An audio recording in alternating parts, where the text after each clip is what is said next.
Décideurs engagés, l'émission TV de l'Hémicycle qui révèle les décideurs et nous permet de comprendre ce qui, chaque jour, leur donne envie de se battre et de réussir. Bienvenue dans On se dit tout, l'émission des décideurs engagés sur l'Hémicycle TV. Et aujourd'hui, nous sommes avec Florence Verzelaine, directrice générale adjointe de Dassault Systèmes. Bonjour Florence Verzelaine. Bonjour.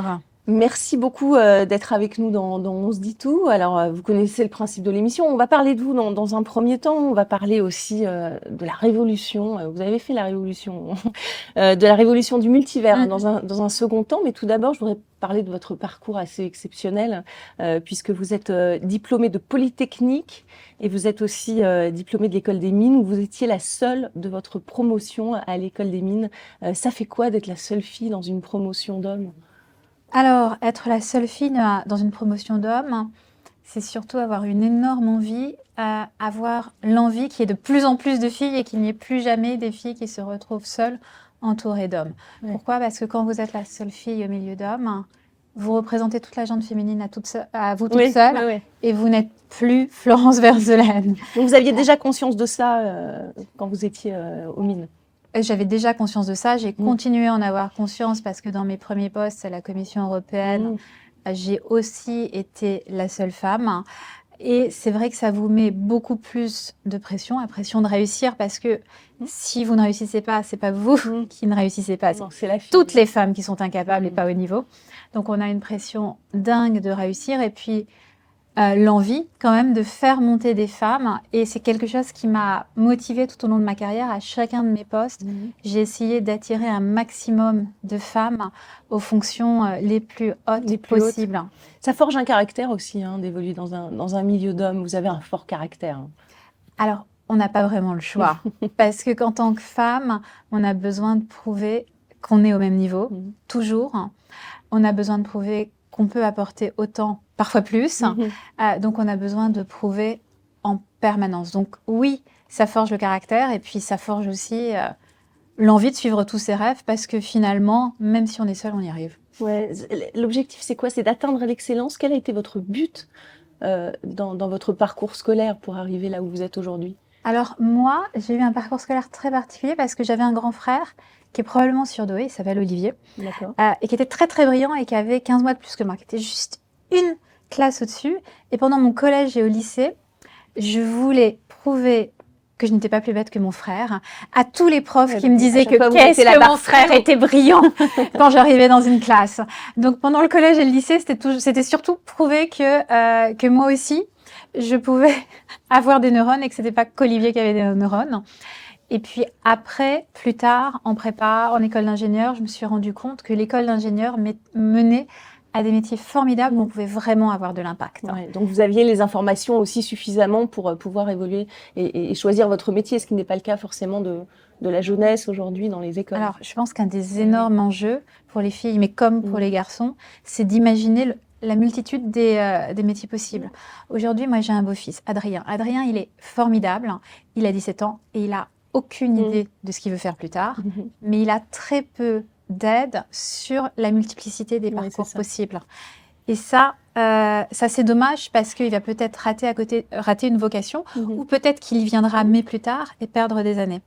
Donc, communiquer sur les parcours, sur les métiers, en quoi ils sont passionnants, innovants, en quoi ils apportent à la société, c'est clé. Et communiquer surtout auprès des parents, puisque le milieu familial aussi a encore la dent dure pour promouvoir justement l'ascension des femmes à des postes à responsabilité.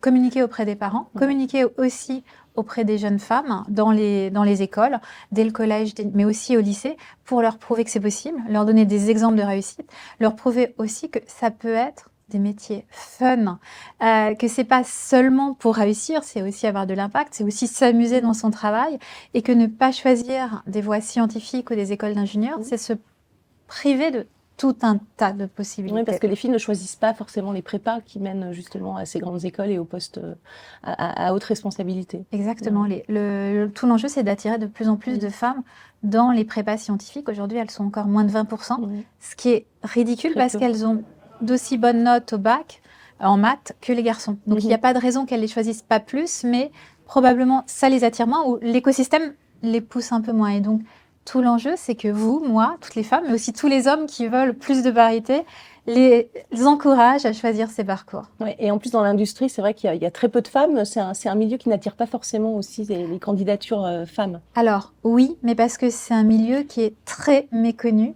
Parce qu'aujourd'hui, l'image de l'industrie qu'on a dans l'inconscient collectif, c'est encore peu métier pénible. C'est Zola, on a tous lu Germinal, c'était horrible.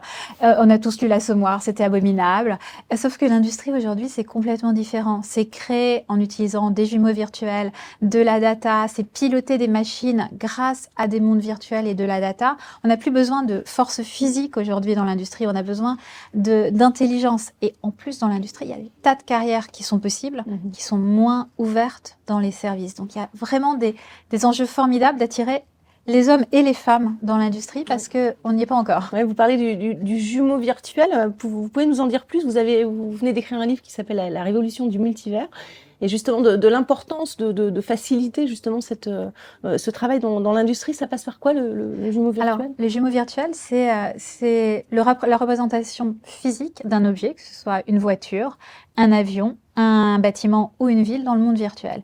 Et en quoi c'est utile? Parce que quand vous voulez créer une nouvelle voiture, si vous travaillez sur le jumeau virtuel, vous pouvez changer la couleur, les matériaux, la batterie. Vous pouvez faire plein de prototypes dans le monde virtuel très rapidement. Ça va beaucoup plus vite que dans le monde physique. Faire énormément de simulations dans le monde virtuel et ne décider que de produire un type de voiture ou d'avion dans le monde physique. Et ce qui est formidable, c'est que ça accélère l'innovation. Aujourd'hui, il y a des avions électriques, des avions à hydrogène, des bâtiments à électricité positive qui sont construits grâce à leurs jumeaux numériques et opérés grâce à leurs jumeaux numériques. Donc ça change complètement le type d'innovation qu'on peut faire et la rapidité à faire de l'innovation. Et ça contribue à la transition écologique et à réduire l'empreinte carbone? Exact. Alors, si vous le souhaitez, ça peut permettre de contribuer à réduire l'empreinte carbone. Aujourd'hui, un des grands enjeux, c'est que quand on faisait un building, jusqu'à présent, un bâtiment, disons que oui, construction faisait le design du bâtiment, le construisait, et à la fin, on comptait les émissions. Et donc, c'était trop tard pour les réduire. Pour rectifier le tir. C'était trop tard. Alors que si vous faites le jumeau virtuel du bâtiment avant, vous pouvez l'optimiser par intelligence artificielle pour qu'il soit à zéro émission ou à faible émission, et ensuite le construire sur ce modèle à zéro émission. Et donc, au lieu de subir un choix non réfléchi, vous faites un choix réfléchi qui est durable. Ça, c'est ce que propose Dassault Systèmes, ce jumeau virtuel. Mais est-ce que ça coûte cher pour une entreprise de modéliser de façon virtuelle plutôt que de construire un prototype aujourd'hui? Alors en fait, ça coûte vraiment beaucoup moins cher de modéliser plutôt que de construire un prototype. Parce que quand vous avez construit votre jumeau virtuel, vous pouvez faire des tas de simulations. De nouveau, les crash tests des voitures. Pendant très longtemps, on envoyait des vraies voitures contre un mur avec des faux mannequins pour voir à quel point le mannequin serait abîmé. Et ça coûtait cher. Et on pouvait faire qu'un nombre limité de tests. Aujourd'hui, dans le monde virtuel, si je veux faire une voiture safe, sûre, je fais autant de crash tests que je veux. Et ça, c'est formidable parce que du coup, je peux vraiment optimiser ma voiture électrique pour qu'elle soit beaucoup plus sûre pour le passager. Et je crois que le jumeau virtuel aussi peut être transposé à des villes. Exactement. C'est incroyable. Et ça, c'est incroyable et ça aide aussi à la transition climatique. Je vais vous prendre l'exemple de Singapour. Singapour a été la première ville au monde à faire son jumeau virtuel en 2012. Et en fait, un des enjeux, malheureusement, des villes, c'est que nous allons avoir de plus en plus d'événements climatiques exceptionnels. On a vu les vagues de chaleur à Paris, il y en a en Inde, il y a des tsunamis, il y a des ouragans. Tout ça ne s'améliore pas. Et qu'est-ce que Singapour peut faire avec son jumeau virtuel? Il peut lui faire les pires trucs, un ouragan, un tsunami, une vague de chaleur. Il regarde à quel point ça détériore la ville. Donc anticiper les constructions. Pour anticiper. Et du coup, ils améliorent leur construction. Ils refont un autre tsunami. Ils voient ce qui s'est passé. Et ça permet de communiquer à la population que la ville est sûre, mais aussi d'optimiser et de rendre la ville résiliente. Et c'est vrai pour les événements climatiques exceptionnels, c'est vrai pour la pollution de l'air, on peut faire énormément de simulations. Donc le virtuel améliore le réel finalement. Exactement, le virtuel améliore le monde réel. En 10 secondes, quel conseil vous donneriez aux jeunes filles aujourd'hui pour faire comme ce que pour parvenir à devenir ce que vous êtes vous aujourd'hui? Alors de ne jamais avoir peur et de toujours suivre ses rêves. La question d'une jeune fille, justement, accompagnée cette fois par la Fondation Mosaïque, c'est la fondation qui est dédiée à l'inclusion économique et qui agit contre les discriminations à l'emploi. C'est tout de suite après le jingle.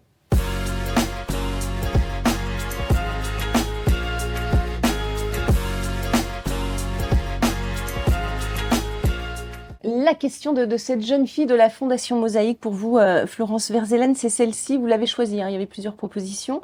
Au sein de votre entreprise, que mettez-vous en place justement pour donner la juste place à chaque talent et spécifiquement ceux issus des quartiers prioritaires de la ville, mais aussi des zones rurales? Alors c'est une question super intéressante parce que les talents dont on va avoir besoin aujourd'hui et demain sont très différents des talents dont on va avoir besoin hier. Aujourd'hui, les talents vont créer l'industrie de demain, ils vont créer l'économie de demain. Il faut qu'ils soient en capacité de comprendre la data, le digital, l'intelligence artificielle, les jumeaux virtuels et de créer à partir de ça des produits et des services qui vont rendre l'Europe plus durable, le monde plus durable. Bien sûr. Et donc pour faire ça, il faut les former et il faut les attirer vers ces formations.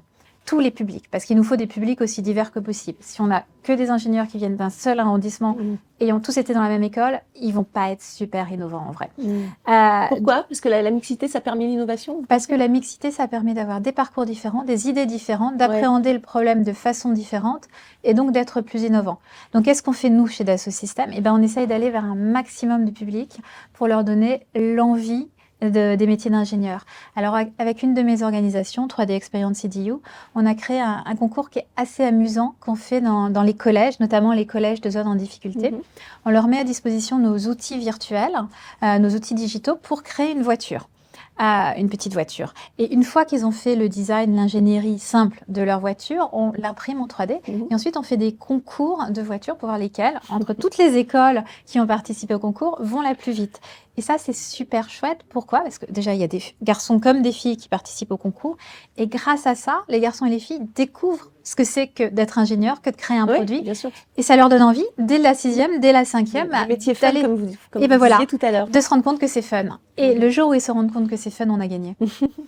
La question de VL, hein, VL, c'est le média qui est vu et très regardé par les jeunes qui sont âgés de 17 à 27 ans. VL, la média aussi qui révolutionne le salon des recrutements. C'est tout de suite après le jingle.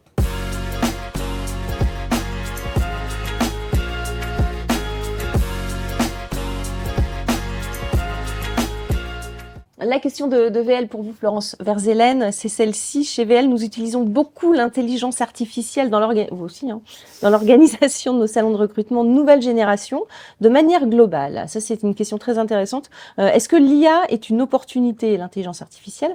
Est-ce que c'est une opportunité pour les jeunes et les entreprises, ou au contraire, est-ce que c'est un risque pour la société? Parce qu'il y a beaucoup de craintes aussi par rapport à ça. Tout à fait, c'est une question très intéressante parce que l'IA, ça peut être une opportunité extraordinaire.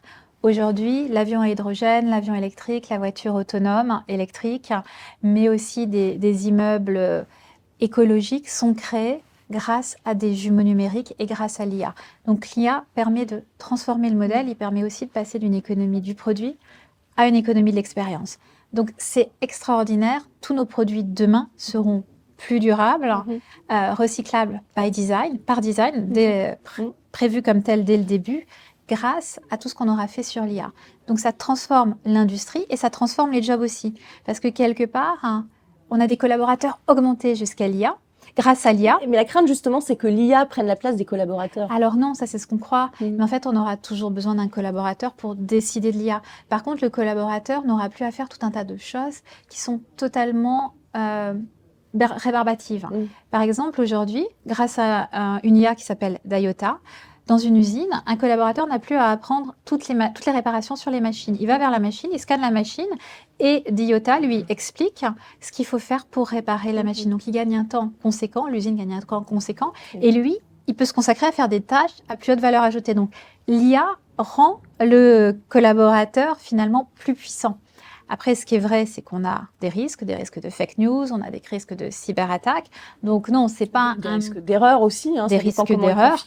Ça dépend parce que l'IA part de données. Si on a des données qui, à la base, sont mal choisies, et la protection des données aussi, très exactement, la protection des données. Donc tout l'enjeu, c'est de continuer à toujours mettre de l'intelligence au-dessus de l'IA.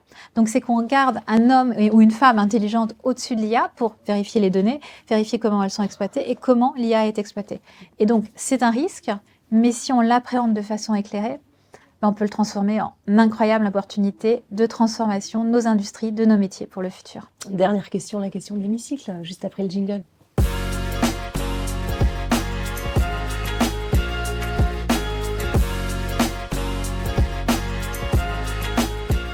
La question de l'hémicycle pour vous, Florence Verzelen, c'est une question que vous voulez poser à nos députés, à nos hommes politiques. Poussez un coup de gueule, ce que vous avez envie de dire. Vous avez 1 minute et c'est face caméra. Merci beaucoup. Écoutez, moi, ce que j'ai envie de dire, c'est qu'aujourd'hui, on est dans une période assez compliquée entre le changement climatique, les pandémies, les problèmes de cohésion sociale, mais on a des solutions technologiques qui existent autour de l'IA, des jumeaux virtuels, de la digitalisation. Et la plupart de ces solutions ont été créées en France. Si on les adoptait à grande échelle, et notamment si on faisait en sorte que nos ETI aient plus accès à la digitalisation et aux formations, on pourrait vraiment changer la donne et faire de notre industrie une des industries les plus en avance mondialement. Donc pourquoi est-ce qu'on ne le fait pas ? Message entendu, je l'espère. Merci beaucoup Florence Verzelen d'avoir répondu à nos questions dans On se dit tout. Merci beaucoup pour votre fidélité, à vous qui nous suivez sur les réseaux sociaux, et on se retrouve très très bientôt pour un nouveau numéro de On se dit tout. Décideurs engagés, l'émission TV de l'hémicycle qui révèle les décideurs et nous permet de comprendre ce qui chaque jour leur donne envie de se battre et de réussir.